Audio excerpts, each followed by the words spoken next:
What's good? Back again with another reaction. You know what I'm saying? This video, the story of Richard Cabral, the East LA gangster to Hollywood star. I just did a video about Shorty Rossi, you know what I'm saying? The blood that ended up having shows, a multimillionaire entrepreneur, philanthropist, but he was a blood and went to the pen. Now this is the story of Richard Cabral, you know what I'm saying? Raza, obviously. And bro made it out the streets, you know what I'm saying? So let's go ahead and get into this video. Get your ready, you know what I'm saying? Hit up your homegirl, tell her to pull through. Keep this on pause until she pulls through, bro. As a matter of fact, watch it, and then when she pulls up, rewind it to the beginning so she can see this and she can know why you're rewinding it. And you know what I mean? I hope it goes good, bro. Anyways, let's go ahead and get into this video. Spark it up, bro. It's gonna be a banger, you know what I'm saying? Welcome to Hood War Stories. In this episode, I'll be discussing the life of Richard Cabral. Richard was born August 28th, 1984, in East Los Angeles. Right. His father left the home when he was 2 years old, leaving his mother to... Shout out LA, you know what I'm saying? From Northern Cali. But shout out to y'all. Gotta throw it out there. Rock with y'all, bro. raise him as the only child. During that time in the 80s, East Los Angeles was riddled with drugs, gangs, and violence. Richard was exposed to negative elements early on, which ultimately created the hardened boy he became. When he was a preteen, he stole a wallet and was incarcerated for the first time. Richard recalls that was the breaking point for him, was getting those cuffs behind his wrist. He realized and said, "Oh, this ain't that bad." He said all of his male mentors had done it before, so he kinda knew it wasn't that bad. Growing up, his uncles were his role models, and they've been involved in gangs since the 1970s. At the age of 13, Richard joined the Barrio 213 Reefer gang, which is located in Montebello, California. The 213 gang took their name from what was in the 1990s, the telephone area code for Montebello. Throughout the 90s and early thousands, their big rivals were the Southside Montebello gang, with frequent drive-by shootings as they fought over gangland. So, bro, again, I ain't from LA, bro, but y'all, for those of y'all who are, let me know in the comments below. Like, do y'all beef by sets or y'all beef by neighborhoods, bro? Because it'd be a lot of Southsiders, a lot of Crips going against Crips, a lot of Southsiders going against Southsiders, a lot of Bloods going against Bloods, bro. So I really don't get the politics down there, because up north it's a little more structured, one side with the other, you know what I'm saying? So let me know below. You know what I'm saying, tap me in. And turf. By age 15, Richard developed an addiction to crack and meth. While attending Montebello High, he was frequently in and out the juvenile facilities. He went on to obtain his GED. While a free man in his teens, he discovered a love for writing, especially poetry and rap lyrics. He rapped with his gang named Joker, or Baby Jokes, in which he rapped what he was really living. As a documented member of Barrio 213 Reefer, Richard was an enforcer for the gang and was considered violent.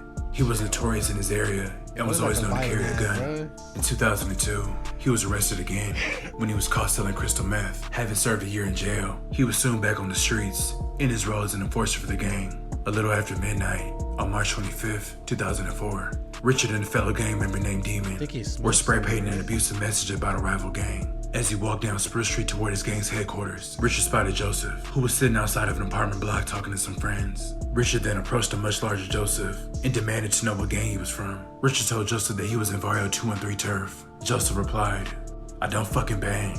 "I told him I don't fucking bang." "What'd you say?" Richard immediately punched him in the face, and the pair ended up wrestling on the ground.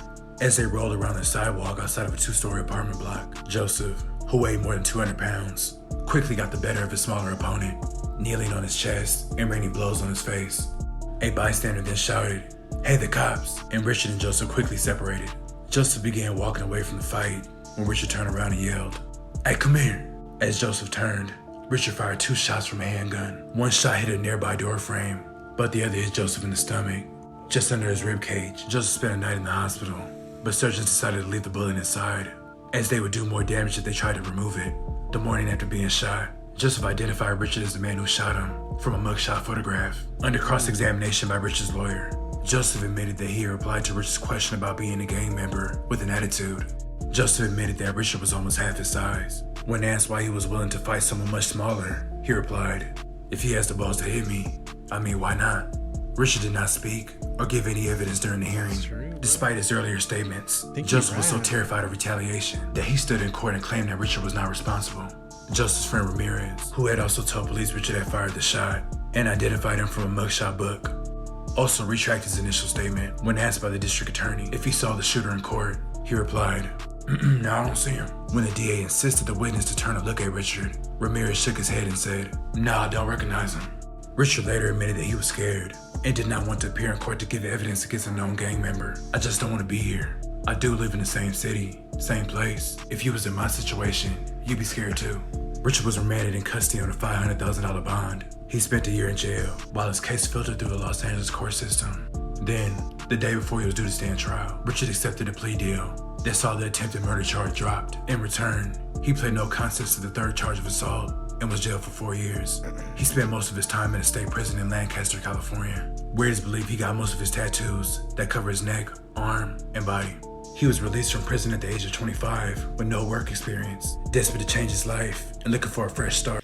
I mean, before that, bro, I did see a podcast where he came out with he came out on what's his name from The Punisher and Shane from freaking Walking Dead. He came out on that dude's podcast, and he was talking about how I think bro actually ran and went to Texas because of that whole bit, and then that's when he turned himself in, and then he was talking to the other dude about, well, or I guess the witness said, or the victim said he ain't going to testify because I guess he wanted to handle it in the street. That's why bro was on the run for a while, and he ended up coming back and turning himself in. And then, I mean, whatever happened, bro. We don't know that. You know what I'm saying? You're safe. I don't know. Yeah. I do know is he came back and he got settled. And bro's out here acting and all that. You know what I'm saying? So, hey, shout out to him for getting clean and used to mess with that scante pipe. You understand? The pipazo salute. And came back out of it, bro. Because I ain't gonna lie, it looks like one of them ones, bro, that would have crashed out on the sick one. You know what I'm saying? Friends recommended he visit Homeboy Industries, which is the LA gang intervention program. There, Richard worked in the Homeboy Bakery washing dishes, baking muffins, and more. Homeboy Industries had a connection with Central Casting, so Richard would bake in the morning, then head to auditions. His first gig was CSI Miami, where he played a Cuban gang member. Soon he landed speaking parts in the show Southland and in the film A Better Life. Acting came naturally to him. His gang experience gave authenticity to the tough characters he portrayed. In 2010, he appeared in the music video for Bruno Mars's single Grenade. In 2015, Richard starred in the miniseries American Crime, in which he portrayed the character Hector, which was strikingly similar to his real-life story. For his role, Richard was nominated for Outstanding Supporting Actor in a Limited Series at the 2015 Primetime Emmy Awards. In 2018, he landed a major role in the hit ABC show Mayans MC, in which he played the character Johnny Coco Cruz. Richard. Hey, R.I.P. Coco, for those of you who've seen Mayans, bro. R.I.P. Coco. You know what I'm saying? Has become an inspiration to many. With new projects on the way, he's a living testimony that you can hit rock bottom and still rise to the top. And make it out the streets, bro. No matter where you come from, bro, you can still make it out. You know what I'm saying? No matter what situation you're in, no matter what your past is, no matter, you know what I'm saying? Obviously within honor and discrepancy and within reason, right? Doesn't matter what your past is, because there's also a certain amount of individuals that do certain crimes that lie at 99.9% of the world, earth, anyone don't mess with.